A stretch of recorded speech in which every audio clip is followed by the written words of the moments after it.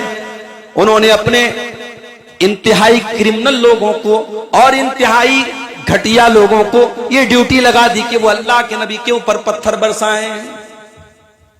اب اللہ کے نبی طائف کی سڑکوں پہ چل رہے ہیں اور دونوں طرف سے آپ کے اوپر پتھر برسائے جا رہے ہیں. وہ نبی جو رحمت کائنات بن کر کے آئے تھے، وہ نبی جو امام الانبیاء بن کر کے آئے تھے، وہ نبی جو رحمت للعالمین بن کر کے آئے تھے، آج طائف کی گلیوں اور طائف کی سڑکوں پر ان کے اوپر پتھر برسائے جا رہے ہیں. اللہ کے پیارے نبی اپنی جان بچا کر کے بڑی مشکل سے طائف سے نکلتے ہیں اور طائف سے 3 کلومیٹر دور ایک باغ میں جا کر کے آپ پناہ لیتے ہیں. ایک پیڑ کے نیچے جا کر کے، کھجور کے پیڑ کے نیچے آپ بیٹھ جاتے ہیں اور اللہ کی بارگاہ میں ہاتھ اٹھا کے کہتے ہیں اے اللہ الہ من تترکنی، اے اللہ تو نے مجھے کس کے حوالے کر دیا، اے اللہ تو نے مجھے کس کے لوگوں کے حوالے کر دیا. الا بعیدی یتجحمونی، اے اللہ یہ تو اتنے بے وفا لوگ ہیں، اتنے جفاکار لوگ ہیں، یہ تو میری قدر بھی نہیں کرتے، یہ تو میرا مقام بھی نہیں سمجھتے ہیں. مگر اے اللہ اگر تو مجھ سے راضی ہے، اگر تو مجھ سے خوش ہے، اگر تو مجھ سے ناراض نہیں ہے، اے اللہ مجھے کوئی پرواہ نہیں ہے، ساری تکلیف میں برداشت کرنے کو تیار ہوں. نبی نے اسلام کی دعوت کے لیے پتھر کھائے ہیں. نبی نے کبھی یہ نہیں سوچا انجام کیا ہوگا. نبی نے توحید کی دعوت کو عام کرنے کا جو ذمہ لیا تھا وہ کرتے رہے میرے بھائی. حتیٰ کہ اللہ نے قرآن میں کہہ دیا فَلَعَلَّكَ بَاقِعٌ نَفْسَكَ عَلَىٰ آثَارِهِمْ إِن لَّمْ يُؤْمِنُوا بِهَٰذَا الْحَدِيثِ أَسَفًا. اے نبی اگر یہ لوگ ایمان نہیں لائیں گے تو کہیں ایسا نہ ہو کہ ان کی وجہ سے آپ اپنی جان دے دیں، ان کی محبت میں آپ اپنی جان دے دیں، کہیں ایسا نہ ہو. اتنی طلب تھی، اتنی لگن تھی اللہ کے نبی کے دل میں میرے بھائی. وہ لگن آج ہمارے اندر کیوں نہیں ہے میرے بھائی؟ میرے نوجوان ساتھیوں آپ سے پوچھتا ہوں، اپنی نوجوان بہنوں سے پوچھتا ہوں، کبھی غور کرو اور بتاؤ کہ آپ کی جوانی اللہ کی عبادت میں کتنی گزری. قیامت کا دن ہوگا، سورج 1 میل کی دوری پر ہوگا، کوئی سایہ نہ ہوگا. اللہ اپنے کچھ بندوں کو اپنا سایہ دے گا. ان خوش نصیب بندوں میں وہ بندہ بھی ہوگا وَشَابٌ نَشَا فِي عِبَادَةِ اللَّهِ، وہ نوجوان جس کی جوانی اللہ کی عبادت میں گزری ہو. حضرت عبداللہ ابن عمر کو دیکھو، عبداللہ بن عمر مسجد میں آرام کر رہے ہیں، سو رہے ہیں۔ رات میں انہوں نے خواب دیکھا، دو فرشتے ان کے پاس آئے اور ایک جگہ ان کو لے کر کے گئے۔ انہوں نے جھانک کر کے دیکھا تو اندر آگ جل رہی تھی، وہ ڈر گئے۔ فرشتوں نے کہا کہ تم اس کے اندر نہیں جاؤ گے۔ اس کے بعد ان کی نیند کھل گئی۔ ان کو یہ خواب دیکھنے کے بعد ڈر محسوس ہوا۔ ان کو لگا کہ یار یہ خواب کیسا تھا، اس خواب کی تعبیر کیا ہے، اس خواب کا مطلب کیا ہے۔ انہوں نے ڈائریکٹ اللہ کے نبی سے سوال نہ کر کے اپنی بہن حضرت حفصہ سے کہا کہ ذرا تو یہ سوال اللہ کے نبی سے کر لے کہ میں نے ایسا ایسا خواب دیکھا ہے۔ حضرت حفصہ رضی اللہ تعالیٰ عنہ اللہ کے نبی کے پاس آتی ہیں، اے اللہ کے نبی میرے بھائی نے ایسا خواب دیکھا ہے۔ دو فرشتے اس کے پاس آتے ہیں، اس کو لے کے جاتے ہیں اور ایک جگہ جا کر کے وہ دیکھتا ہے وہاں پہ آگ جل رہی ہے۔ میرا بھائی ڈر جاتا ہے، فرشتے کہتے تو اس کے اندر نہیں جائے گا۔ اے اللہ کے نبی اس خواب کی تعبیر کیا ہے، اس خواب کا مطلب کیا ہے؟ میرے نوجوانوں غور کرنا، میرے نوجوانوں غور کرنا۔ اللہ کے پیارے نبی نے فرمایا اے حفصہ نعم الرجل عبداللہ، عبداللہ بہت اچھا انسان ہے، بڑا نیک انسان ہے۔ لو کان یصلی من اللیل، بس ایک بات کی کمی ہے، وہ رات میں تہجد نہیں پڑھتا ہے، وہ رات میں قیام اللیل نہیں کرتا ہے، وہ رات میں اللہ کے سامنے گریہ زاری نہیں کرتا ہے، وہ رات میں تہجد نہیں پڑھتا ہے۔ اگر عبداللہ تہجد پڑھنا شروع کر دے تو بہت اچھا انسان ہے۔ حضرت حفصہ نے آ کر کے اپنے بھائی کو یہ بتا دیا کہ اللہ کے نبی نے ایسا ایسا کہا ہے۔ بخاری کے الفاظ ہیں، جب نبی کی زبان سے یہ جملہ نکلا اور عبداللہ بن عمر کے کانوں تک پہنچا کہ نبی نے میرے بارے میں ایسا کہا ہے کہ عبداللہ بہت اچھا انسان ہے، بس ایک بات کی کمی ہے، وہ تہجد نہیں پڑھتا ہے۔ فَكَانَ لَا يَنَامُ مِنَ اللَّيْلِ إِلَّا قَلِيلًا، اس دن کے بعد سے عبداللہ بن عمر بغیر تہجد پڑھے رات میں نہیں سوتے تھے۔ ہماری راتیں کہاں گزر رہی ہیں؟ 5G انٹرنیٹ میں گزر رہی ہے۔ 5G آ گیا ہے ماشاءاللہ، اب تو ہواؤں سے بات ہو رہی ہے انٹرنیٹ کی۔ 5G انٹرنیٹ کے سائے میں ہماری راتیں گزر رہی ہیں۔ تہجد کون پڑھتا ہے صاحب؟ یہاں تو 5 ٹائم کی نماز بھی مشکل ہے۔ بنارس میں اس وقت ساڑی کا کاروبار بڑی مندی کا شکار ہے، آپ جانتے ہوں گے، معلوم ہوگا آپ کو، بنارس میں انصاری لوگوں کی تعداد زیادہ ہے اور وہاں کے انصاری سب ساڑی کے ہی کاروبار میں جڑے ہیں زیادہ تر۔ بڑی مندی کا کاروبار وہاں چل رہا ہے اس وقت، بڑی مندی کا شکار ہے۔ ابھی میری ایک تقریر ہوئی تھی بنارس میں بجٹیا میں نے اس تقریر میں یہ بات کہی تھی، میرے بھائیوں نوجوانوں نماز کی پابندی کرو، نماز کا روزی روٹی سے بھی بڑا تعلق۔ قرآن میں آپ غور کیجئے گا، جہاں بھی نماز کا ذکر ہے وہاں آگے روزی روٹی کا بھی ذکر ہے۔ الذین یقیمون الصلاۃ وَمِمَّا رَزَقْنَاهُمْ يُنْفِقُونَ، اللہ کے نیک بندے نماز قائم کرتے ہیں اور ہم نے جو روزی دی اس میں سے خرچ کرتے ہیں۔ جہاں بھی نماز کا ذکر ہے وہاں پہ آگے پیچھے روزی روٹی کا ضرور ذکر ہے۔ قرآن کریم کی سورہ سجدہ کی وہ آیت دیکھیے جو ہم فجر کی نماز میں جمعہ کے دن پڑھتے ہیں، تَتَجَافَى جُنُوبُهُمْ عَنِ الْمَضَاجِعِ يَدْعُونَ رَبَّهُمْ خَوْفًا وَطَمَعًا، اللہ کے نیک بندے راتوں میں اپنے بستر سے الگ ہو کر کے اللہ کو یاد کرتے رہتے ہیں، اللہ سے ڈرتے رہتے ہیں، اللہ کی رحمت کی امید لگائے رہتے ہیں۔ وَمِمَّا رَزَقْنَاهُمْ يُنْفِقُونَ، اور ہم نے جو روزی دی ہے اس میں سے وہ خرچ کرتے ہیں۔ تو میرے بھائیوں وہ نوجوان قیامت کے دن اللہ کے عرش کا سایہ پائے گا جس کی جوانی اللہ کی عبادت میں گزری۔ اور آگے بڑھیے، فرمایا وَرَجُلَانِ تَحَابَّا فِي اللَّهِ اجْتَمَعَا عَلَيْهِ وَتَفَرَّقَا عَلَيْهِ، اور وہ دو لوگ بھی آپس میں جو محبت کرتے ہوں اللہ کے لیے۔ آپ کسی عالم سے محبت کرتے ہیں، کسی نیک انسان سے محبت کرتے ہیں، کسی کی دینی خدمات کی وجہ سے محبت کرتے ہیں، کسی کی اچھی تقریر کی وجہ سے اس سے محبت کرتے ہیں، اس سے کوئی آپ کا ذاتی فائدہ نہیں ہے، کوئی روپیے پیسے کا لین دین نہیں ہے، کوئی دنیاوی مفاد نہیں جڑا ہے، آپ اللہ کے لیے محبت کرتے ہیں، تو اللہ کے نبی فرماتے ہیں ایسے دو لوگ جو اللہ کے لیے ایک دوسرے سے محبت کرتے ہوں، ایسے دو لوگوں کو بھی اللہ تعالیٰ اپنے عرش کا سایہ دے گا۔ اس کے بعد فرمایا وَرَجُلٌ قَلْبُهُ مُعَلَّقٌ بِالْمَسَاجِدِ، وہ انسان جس کا دل مسجد میں اٹکا ہو۔ مسجد بن رہی ہے یہاں پہ، مگر مسجد جب بنتی ہے تو ہم کیا کرتے ہیں؟ سماج میں کچھ ایسے لوگ بھی ہوتے ہیں جو کہتے ہیں یار ہم نے چندہ دے دیا کام ختم۔ معاف کرنا، اگر مسجد بن رہی ہے اس میں صرف چندہ دے دینا کافی نہیں ہے۔ اگر آپ کے بدن کے پسینے کی ایک بوند بھی اس مسجد کی عمارت میں شامل ہے تو جب تک وہ مسجد موجود ہے اس کا اجر و ثواب آپ کو ملتا ہے۔ اللہ کے نبی جب مسجد تعمیر کر رہے تھے اپنے کندھے پر آپ بھی اینٹیں اٹھا اٹھا کے لا رہے تھے۔ صحابہ کرام کے ساتھ اللہ کے نبی بھی مسجد کی تعمیر میں حصہ لے رہے تھے۔ کیوں؟ کیونکہ مسجد کو بنانا اور مسجد کی تعمیر کرنا کوئی آسان اور کوئی معمولی کام نہیں ہے میرے بھائی۔ انما یامر مساجد اللہ من آمن باللہ والیوم الآخر، اللہ فرماتا ہے مسجد کی تعمیر تو وہی لوگ کرتے ہیں جو اللہ کے اوپر ایمان رکھتے ہیں، جو قیامت کے دن کے اوپر ایمان رکھتے ہیں۔ وَلَمْ يَخْشَ إِلَّا اللَّهُ، جو صرف اللہ سے ڈرتے ہیں۔ اللہ کے پکے بندے، اللہ کے مومن بندے وہ مسجد کی تعمیر کرتے ہیں۔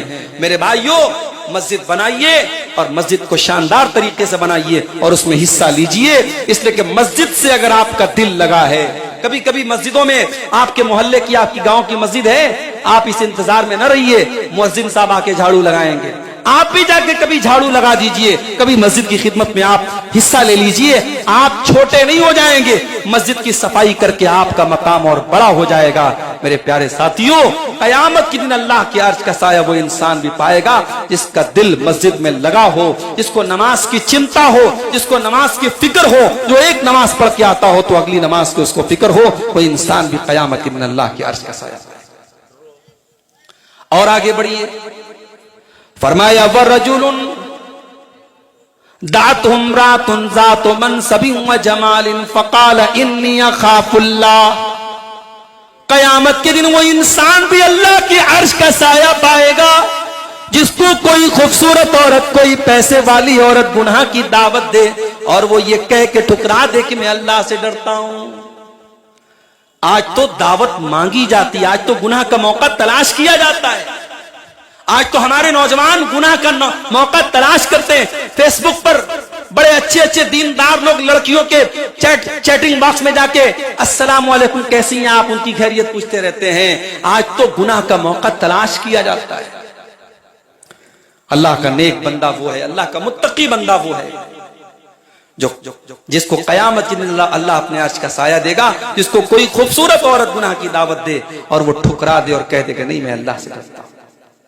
اور ہمارے سامنے ایک ایگزامپل موجود ہے حضرت یوسف علیہ السلام کا۔ یوسف علیہ السلام بہت خوبصورت تھے، اتنے خوبصورت تھے کہ اللہ کے نبی فرماتے ہیں قد اوتی شطر الحسن، کہ سارے انسانوں کی خوبصورتی کو اگر دو حصوں میں ڈیوائیڈ کر دیا جائے تو آدھی خوبصورتی حضرت یوسف کو ملی تھی، اتنے خوبصورت تھے۔ اور جس عورت کے گھر میں حضرت یوسف رہتے تھے اسی عورت نے ان کے اوپر ڈورے ڈالنے کی کوشش کی، اور کیسے ڈورے ڈالے تھے، کیسے پھنسانے کی کوشش کی تھی، اللہ نے پورا نقشہ کھینچا ہے قرآن کے 13ویں پارے میں سورہ یوسف کے اندر۔ فرمایا وَرَابَدَتْهُ الَّتِي هُوَ فِي بَيْتِهَا عَن نَفْسِهِ وَغَلَّقَتِ الْأَبْوَابَ وَقَالَتْ حَيْتَ لَكَ قَالَ مَعَاذَ اللَّهِ۔ یاد کرو میرے بندے یوسف کو، جس عورت کے گھر میں یوسف رہتے تھے اسی عورت نے ان کے اوپر ڈورے ڈالے تھے اور اس نے سارے دروازے بند کر لیے تھے اور کہا تھا اے یوسف میری باہوں میں آ جاؤ، اے یوسف میرے پاس آ جاؤ۔ اور یوسف علیہ السلام نے کیا کہا تھا؟ قال معاذ اللہ، میں اللہ کی پناہ چاہتا ہوں. انہو ربی احسن مسوایا, اللہ نے تیرے گھر میں مجھ کو ٹھکانہ دیا اور میں تیرے ہی ساتھ اتنا بڑا پاپ کروں. انہو لا یفلح الظالمون, اتنا بڑا ظلم میں نہیں کر سکتا, اتنا بڑا انیائے میں نہیں کر سکتا. اللہ کا ڈر اگر دل میں ہو میرے بھائی تو گناہ کا اتنا خوبصورت موقع ملنے کے بعد بھی انسان اپنے آپ کو گناہ سے بچا سکتا ہے. اور بعد میں وہ دور بھی آیا جب یوسف علیہ السلام کی, ابھی تو ایک عورت کا معاملہ چل رہا تھا, اب مصر کی بہت ساری عورتوں نے جب ان کو دیکھ لیا اور اپنے ہاتھ کو کاٹ ڈالا تو سب ان کے ساتھ غلط کام کرنے کا ارادہ کرنے لگی. اور باقاعدہ عزیز مصر کی بیوی نے دھمکی دے دی کہ اگر یوسف نے میری بات نہیں مانی تو اب میں اس کو جیل میں ڈلوا دوں گی. تو حضرت یوسف علیہ السلام نے کیا دعا کی تھی؟ قال رب السجن احب الی مما يدعوننی الیہ, اے اللہ جس گناہ کی دعوت مجھے یہ عورتیں دے رہی ہیں اس گناہ سے بہتر یہ ہے, اے اللہ تو مجھے جیل میں ڈال دے. رب السجن احب الی مما يدعوننی الیہ والا تصرف عنی کیدہن اصب الیہن واکن من الجاہلین. اے اللہ اگر تو نے ان کی چال کو ناکام نہ کیا, اے اللہ میں ان کی طرف مائل ہو جاؤں گا, میں جاہلوں میں سے ہو جاؤں گا. اس لیے میں کبھی کبھی کہتا ہوں کسی لڑکی کا بہت خوبصورت ہونا, کسی لڑکے کا بہت ہینڈسم ہونا, یہ بھی کبھی کبھی آزمائش کا سبب بن جاتا ہے. بعض لڑکیاں بڑی خوبصورت ہوتی ہیں تو پھر ان کے چکر بہت چلتے ہیں. معاف کیجئے گا, یہ سماج کی کڑوی سچائی بتا رہا ہوں. بعض لڑکے بڑے خوبصورت ہوتے ہیں تو انہیں لگتا ہے کہ صاحب میں بڑا خوبصورت ہوں, میرے اوپر تو لڑکیاں مرتی ہیں, تو پھر وہ اپنی خوبصورتی کا ناجائز فائدہ اٹھاتے ہیں. اس لیے اگر آپ کو اللہ نے خوبصورت بنایا ہے تو اس خوبصورتی کو اللہ کی نعمت سمجھیے اور اس کا غلط استعمال مت کیجیے, ورنہ پچھتانا پڑے گا. اور یاد رکھو میرے بھائیوں اور میری بہنوں, یہ دنیا کی خوبصورتی چند دنوں تک ہے, ایک دن سب کو مرنا ہے اور مٹی میں مل جانا ہے اور قبر میں جانا ہے, اور وہاں کوئی خوبصورتی باقی نہ رہے گی. آپ کا عمل اگر خوبصورت ہے, آپ کا ایمان اگر صحیح ہے, تب آپ کی خوبصورتی باقی رہے گی, ورنہ قبر کی مٹی میں ہم سب کی خوبصورتی ختم ہو جائے گی. اس کے بعد اللہ کے نبی فرماتے ہیں وَرَجُلٌ تَصَدَّقَ بِصَدَقَةٍ فَأَخْفَاهَا, اور قیامت کے دن اللہ کے عرش کا سایہ وہ انسان بھی پائے گا جو صدقہ کرے اور چھپا کر کے صدقہ کرے. آج کل تو صدقہ کی بھی پبلسٹی کی جاتی ہے. چندہ دیتے ہیں حاجی صاحب, تو جب تک مائک میں اعلان نہ ہو جائے حاجی صاحب نے 1 لاکھ دیا تب تک حاجی صاحب کی روح کو سکون نہیں ملتا. چندہ دینے کے بعد جب تک انسان کو اس کی پبلسٹی اور اعلان نہ ہو اور یوٹیوب پر ویڈیو نہ آ جائے, فیس بک پر ویڈیو نہ آ جائے, تب تک انسان کو چین نہیں ملتا. میرے پیارے ساتھیوں, اللہ کے نبی کہہ رہے ہیں کہ چندہ دے, صدقہ دے, دان دے, اور اتنا چھپا کر کے دے کہ بائیں ہاتھ کو بھی نہ پتا چلے کہ دائیں ہاتھ نے کیا خرچ کیا. تو چھپا کر کے صدقہ کرنا زیادہ افضل ہے. اسی لیے اللہ تعالیٰ قرآن کے 29ویں پارے میں کہتا ہے کہ میرے نیک بندے جب غریبوں کو مسکینوں کو کھانا کھلاتے ہیں تو کیا کہتے ہیں, انما نطعمکم لوجہ اللہ لا نرید منکم جزاء ولا شکورا انا نخاف من ربنا یوما عبوسا قمطریرا. ہم تمہیں اللہ کے ڈر سے کھانا کھلا رہے ہیں, ہم قیامت کے دن سے ڈرتے ہیں, ہم اللہ کے عذاب سے ڈرتے ہیں, ہمیں تم سے کوئی بدلہ کوئی شکریہ نہیں چاہیے. تو دکھاوا نہیں ہونا چاہیے, بائیں ہاتھ کو بھی پتہ نہ چلے داہنے ہاتھ نے کیا خرچ کیا. اور آخری حدیث میں جو آخری لفظ موجود ہے کہ قیامت کے دن جن 7 لوگوں کو اللہ اپنے عرش کا سایہ دے گا, اس میں سے ایک وہ انسان بھی ہوگا, فرمایا وَرَجُلٌ ذَكَرَ اللَّهَ خَالِيًا فَفَاضَتْ عَيْنَاهُ, جو تنہائی میں اللہ کو یاد کرے, جو اکیلے میں اللہ کو یاد کرے اور اس کی آنکھوں سے آنسو بہنے لگے. پبلک کے سامنے کوئی رونے لگے یہ کوئی مشکل بات نہیں ہے, لیکن تنہائی میں اکیلے میں جب کوئی دیکھنے والا نہ ہو, وہاں پر انسان کی آنکھوں سے آنسو آ جائے, اللہ کو یاد کر کے اور اپنے گناہوں پر شرمندہ ہو کر کے انسان رونے لگے, تو یہ ادا اللہ کو اتنی پسند آتی ہے میرے بھائیوں کہ اللہ کے نبی فرماتے ہیں کہ قیامت کے دن اس انسان کو اللہ تبارک و تعالیٰ اپنے عرش کا سایہ دے گا. تو میرے نوجوانوں, آج ہماری زندگیاں بڑی بے حساب گزر رہی ہیں. زندگی کا کوئی مقصد نہیں, کوئی موٹو نہیں, زندگی کا کوئی ٹارگٹ نہیں. پیسہ کمانا ہے, مکان بنانا ہے, ترقی کرنا ہے, بس. اس دنیا کے بعد بھی ایک زندگی ہے میرے بھائی, یہاں تو 40 سال رہنا ہے، 50 سال رہنا ہے، یہ بھی نہیں پتا کہ جوانی کے بعد بڑھاپا ملے گا کہ نہیں ملے گا۔ مثالیں ہمارے سامنے موجود ہیں، بنارس میں میرے کئی جاننے والے ہیں، اچانک ان کو کینسر کی بیماری ہو گئی، اور اب تو سردی زکام کی طرح کینسر کی بیماری پھیل رہی ہے۔ شاید آپ کے دیہات میں کم ہو، شہروں کا بہت برا حال ہے، کینسر ہاسپٹل میں آپ جائیے تو آپ کو پتا چلے گا بیماریاں، کون سا وائرس آ جائے۔ ابھی ہمارے ملک میں اتنا خطرناک وائرس آیا، کورونا وائرس، اور اس کی جو ویکسین لگی ہے، اب ویکسین کے بارے میں خبریں آ رہی کہ ویکسین کے اندر کچھ ایسی چیزیں پائی جا رہی کہ اس سے ہارٹ اٹیک کا خطرہ بڑھ رہا ہے، اللہ عالم، یہ حالات بھی پیدا ہو رہے ہیں۔ تو میرے بھائیوں، زندگی محدود ہے، زندگی لیمیٹیڈ ہے، زندگی سیمت ہے، اور نہیں معلوم کہ زندگی کہاں ختم ہو جائے گی۔ جب تک زندہ ہیں اللہ کو راضی کر لو، آخرت کی تیاری کر لو۔ بل تؤثرون الحیات الدنیا والآخرۃ خیر وابقی، اللہ کہتا ہے تم دنیا کی زندگی کو ترجیح دیتے ہو، جبکہ آخرت کی زندگی زیادہ بہتر اور زیادہ باقی رہنے والی ہے۔ ہمارے نوجوانوں میں ایک مسئلہ اور پیدا ہو رہا ہے، بے حیائی بڑھ رہی ہے، چاہے لڑکے ہوں چاہے لڑکیاں ہوں، بے حیائی بہت بڑھ رہی ہے۔ جو چیزیں کل تک عیب مانی جاتی تھی آج کھلے عام ہو رہی ہے۔ باقاعدہ لڑکیاں لڑکوں کے ساتھ بائک پر چپک کر کے سٹ کر کے گھوم رہی ہیں گاؤں دیہات میں۔ جن شہروں میں، جن علاقوں میں ان چیزوں کو عیب مانا جاتا تھا، اب کوئی عیب نہیں مانا جا رہا ہے۔ یہ بے حیائی جو سماج میں پھیل رہی ہے میرے بھائیوں، اللہ کے نبی نے فرمایا الحیاء والایمان قرنا جمیعا، حیا اور ایمان کا بڑا گہرا رشتہ ہے۔ جب حیا نکلے گی تو ایمان نکلے گا، ایمان نکلے گا تو حیا نکلے گی۔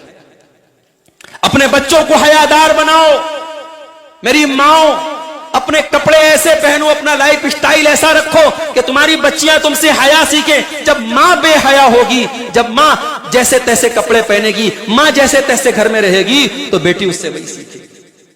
اسلام تو وہ پاکیزہ مذہب ہے میرے بھائیوں، جو ایک عورت کو دوپٹہ رکھنے کا طریقہ بھی سکھاتا ہے۔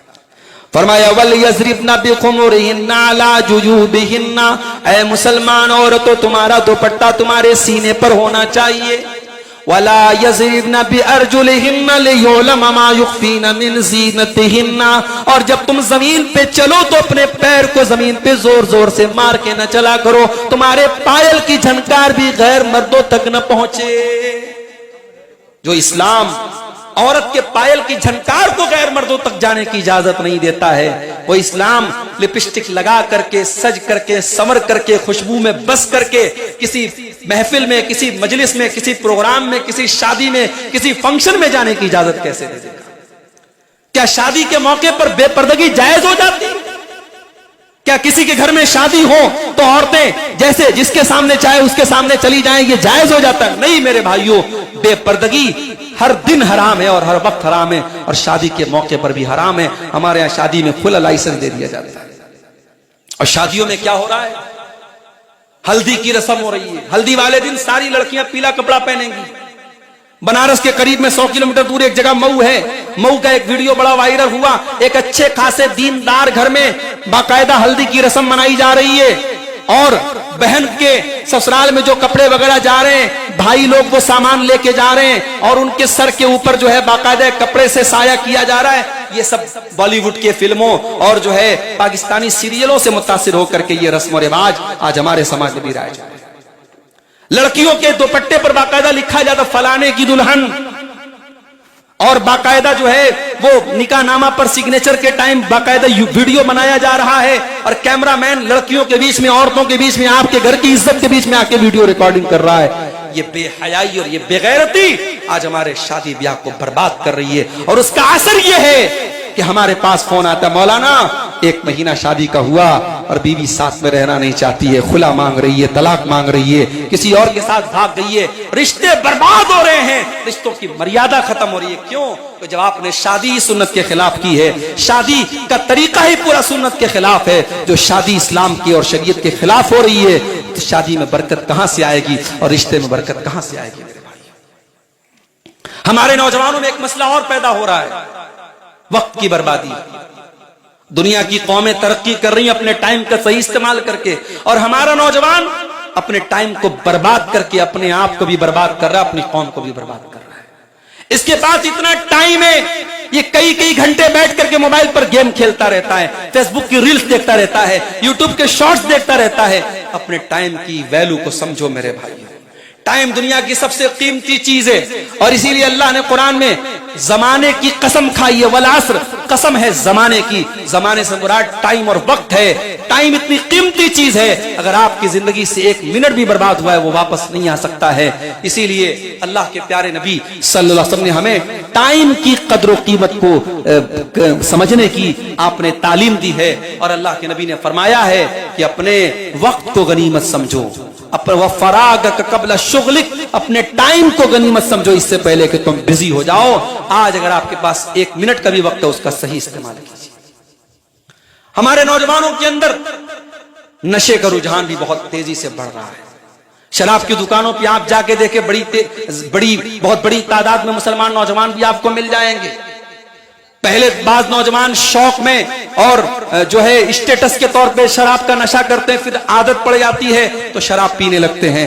یاد رکھو میرے بھائیو، یہ بہار کی اور جھارکھنڈ کی سرکاروں کا کام نہیں ہے، یہ میرے نبی کا فرمان ہے کہ شراب بندی کر دی جائے اور شراب کو حرام کر دیا جائے۔ مسلمان تو 1400 سال سے شراب بندی کا قائل ہے اور شراب کی حرمت کا قائل ہے۔ جب شراب حرام ہوئی، حضرت انس بن مالک کہتے ہیں کہ میرے باپ نے مجھ سے کہا کہ جاؤ گھر میں جو شراب ہے اس کو لے جا کے گلی میں بہا دو۔ حضرت انس کہتے جب میں اپنے گھر کے شراب کے برتن کو لے جا کے گلی میں جا کے بہانے لگا تو میں نے دیکھا فجرت فی سکک المدینہ، مدینہ کی گلیوں میں شراب کی نہریں بہ گئی۔ شراب پیتے تھے صحابہ کرام شراب حرام ہونے کے پہلے، مگر جب ایک آیت قرآن کی اتری کہ یہ شراب حرام ہے، گندا کام ہے، شیطان کا کام ہے، سورہ مائدہ کی آیت نازل ہوئی، صحابہ نے اپنے شراب کے برتن توڑ دیے اور شراب کو مدینہ کی گلیوں میں بہا دیا۔ میرے پیارے ساتھیوں، شراب ام الخبائث ہے، شراب برائیوں کی جڑ ہے۔ جب ایک انسان شراب پیے گا، نشہ کرے گا، وہ کچھ بھی کر سکتا ہے، وہ زنا بھی کر سکتا ہے، وہ اپنے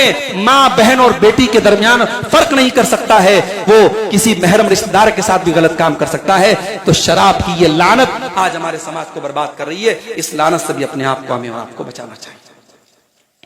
ہمارے نوجوانوں کے ساتھ ایک مسئلہ اور ہے، یہ علماء سے دور ہو رہے ہیں۔ ابھی فیس بک پر ایک صاحب نے ڈالا آپ کے پسندیدہ عالم کون ہے؟ کوئی کہہ رہا ڈاکٹر اسرار صاحب ہیں، کوئی کہہ رہا مولانا مودودی ہیں۔ یہ مولانا مودودی کون تھے صاحب؟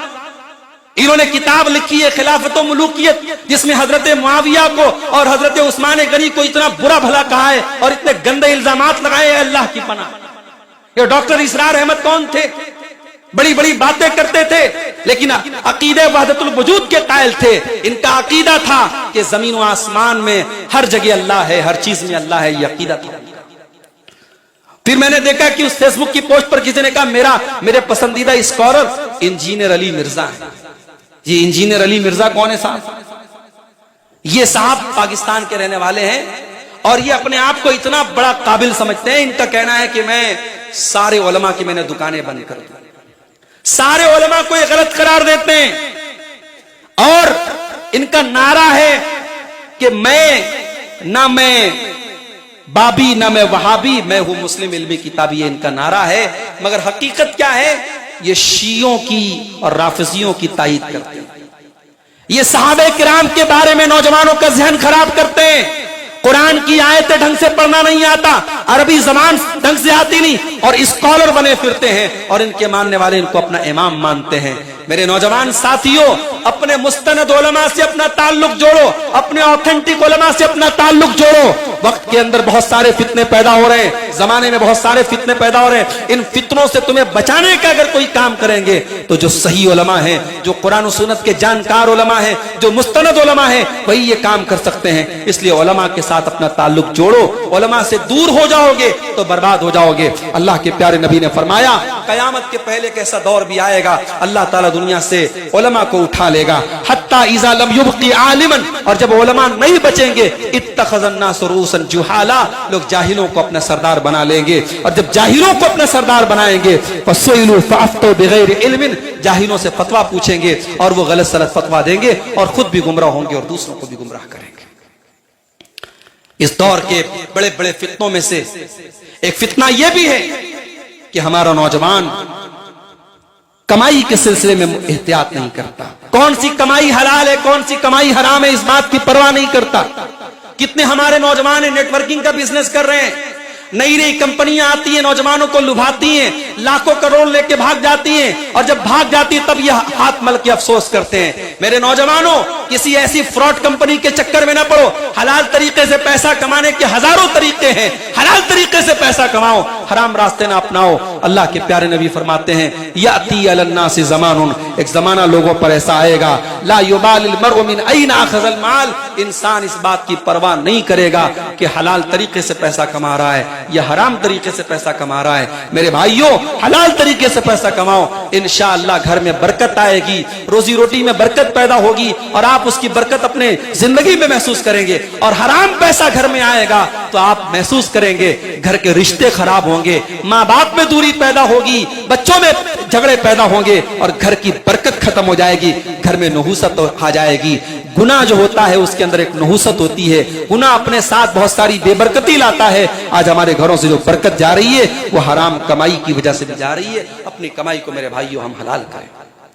اور آخر میں یہی عرض کروں گا، مسجد کی تعمیر کے سلسلے میں آج کا یہ پروگرام ہو رہا ہے، اور آپ نے کافی باتیں سنی ہیں۔ میں آپ سے بڑے خلوص کے ساتھ یہ اپیل کرتا ہوں کہ آپ اپنے گھروں سے اپنے آرام کو چھوڑ کر کے، اپنے بستروں کو چھوڑ کر کے آج اس جلسے میں بیٹھے ہوئے ہیں تاکہ آپ اس مسجد کی تعمیر میں بھی اپنا رول ادا کریں اور کتاب و سنت کی باتوں کو بھی آپ سنیں۔ اس لیے میری اپیل ہے کہ آپ جاتے جاتے اس مسجد کا بھرپور تعاون کر کے جائیں۔ بہت بڑی جگہ پر یہ مسجد تعمیر ہونے جا رہی ہے، بڑا ایریا ہے اور کافی خرچ کا کام ہے۔ ہم دعا بھی کرتے ہیں اللہ تعالیٰ سے کہ اس مسجد کی تعمیر کا کام اللہ تعالیٰ آسان کرے، اور جو بھی بھائی ہمارے اس کا بیڑا اٹھائے ہیں اللہ اس کو پورا کرنے کی توفیق عطا فرمائے۔ میرے بھائیوں، میں آج بنارس سے بڑی مشکل سے آپ تک پہنچا ہوں۔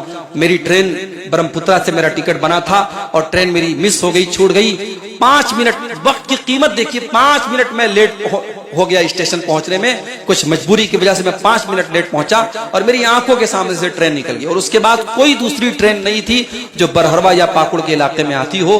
مجبور ہے مجھے پٹنہ سے بائی کار 400-450 کلومیٹر کا سفر طے کر کے میں آپ کے درمیان آیا۔ سفر کی ہراسمنٹ اور سفر کی جو تھکاوٹ ہے وہ تو ہے ہی ہے۔ کل رات یوپی میں سدھارتھ نگر میں پروگرام تھا، رات بھر کل کا بھی جگہ ہوں، اور آج بھی دن بھر سفر کیا ہے۔ طبیعت میری ناساز تھی، 2 دن پہلے مجھے لوز موشنز ہو رہے تھے، سفر کرنے کے لائق حالات نہیں تھے، مگر میں یہ بھی جانتا ہوں کہ جہاں پروگرام میں نام دے دیا جائے اور وہاں مقرر نہ پہنچے تو جلسے والوں کے لیے بڑی آفت رہتی ہے، اور جلسے والے آخر میں یہی کہتے ہیں مولانا آپ کچھ بھی کریے مگر آپ کو آنا ہے، اور نہ آؤ تو پھر گالی وہ سنتے ہیں، اور علماء پر بھی لوگ الزام لگاتے ہیں کہ یہ وعدہ خلافی کرتے ہیں۔ نہیں میرے بھائی، مجبوریاں سب کے ساتھ ہو سکتی ہیں، حالات سب کے ساتھ ہو سکتے ہیں۔ ہم نے اللہ کے دین کی اور اللہ اور اس کے رسول کی باتوں کو بیان کرنے کے لیے سفر کی یہ مشقتیں اٹھا کے آپ کے سامنے ہم پہنچے ہیں۔ ہم دعا کرتے ہیں اللہ تعالیٰ سے اللہ ہمارے سفر کو بھی قبول فرمائے، اور جو باتیں کتاب و سنت کی روشنی میں ہم نے بیان کی ہیں اللہ ان باتوں کو ہم سب کو نہ صرف کے سننے کی بلکہ عمل کرنے کی بھی اللہ ہم سب کو توفیق عطا فرمائے۔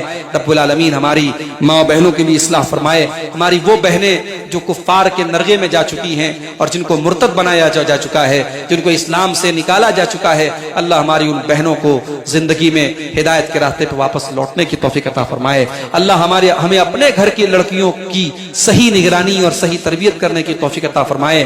اللہ ہماری عورتوں کو دین سیکھنے کی توفیق عطا فرمائے۔ اللہ رب العالمین ہمارے بچوں کی صحیح تربیت ہم سب کو کرنے کی توفیق عطا فرمائے۔ رب العالمین ہمیں کہنے سننے سے زیادہ عمل کی توفیق عطا فرمائے۔ ملک میں الیکشن کا بھی ماحول ہے، آپ کے ہاں بھی ووٹنگ ہونے والی ہے۔ میں آپ سب سے اپیل کرتا ہوں کہ الیکشن میں ضرور حصہ لیں اور ضرور اپنا ووٹ ڈالیں، اور اس کام میں آپ اس کو ایک ناگرک کی حیثیت سے، ایک سٹیزن کی حیثیت سے اپنا ایک فرض سمجھیں، اور کوشش کریں کہ آپ متحد ہو کر کے ووٹ دیں اور ایسی حکومت کو لانے کی کوشش کریں جو امن و شانتی اور سکون کے ساتھ اور بھائی چارے کے ساتھ ملک کو چلا سکے، اور اللہ کرے کہ ایسا ہو کہ ملک کا نظام صحیح لوگوں کے ہاتھ میں رہے، اور ملک کا نظام صحیح لوگ اور امن و شانتی کے ساتھ جو لوگ ملک کو چلائیں ایسے لوگوں کے ہاتھ میں ملک کا نظام جائے۔ اللہ سے ہم دعا کرتے ہیں رب العالمین ہمیں ظالموں کے ظلم سے، شریروں کے شر سے محفوظ رکھے، جب تک دنیا میں زندہ رکھے، اسلام پر زندہ رکھے، اور ہم سب کا خاتمہ ایمان پر ہو۔ اور ربنا تقبل منا انک انت السمیع العلیم وتب علینا انک انت التواب الرحیم، وصلی اللہ تعالی علی نبینا محمد وعلی آلہ وصحبہ اجمعین، والسلام علیکم ورحمۃ اللہ وبرکاتہ۔